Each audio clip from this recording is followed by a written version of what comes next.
విశాఖపట్నం గాజువాక పరిధిలో అక్రమంగా తరలిస్తున్న గంజాయిని పోలీసులు స్వాధీనం చేసుకున్నారు.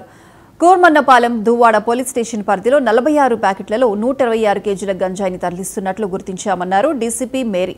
ఒకరిని అరెస్ట్ చేసి రిమాండ్కు తరలించగా మిగతా 2 పరారీలో ఉన్నారు. నిందితుల కోసం ప్రత్యేక బృందాలను ఏర్పాటు చేసినట్లు తెలిపారు.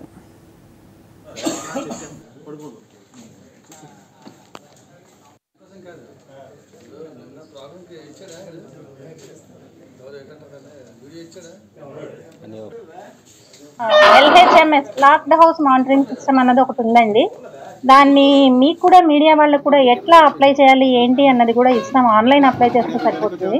సో మీరు దూర ప్రాంతాలకు వెళ్తున్నప్పుడు దయచేసి పోలీసులకు సమాచారం ఇచ్చినట్లయితే మీ ఇంటి మీద పోలీసులు నిఘా పెడతారు. అలాగే లాక్స్ కూడా డిజిటల్ లాక్స్ ఇట్లాంటివి కూడా చూసుకోవాల్సిందిగా కోరుతున్నాం. ఎస్పెషల్లీ బయటకు వెళ్ళేటప్పుడే పూల కుండీల దగ్గర గుమ్మం పైన దయచేసి లాక్స్ పెట్టద్దు. మీ వాల్యుబుల్స్ కనుక బీరువాళ్ళు ఉన్నట్లయితే ఆ బీరువా తాళాలు కూడా దయచేసి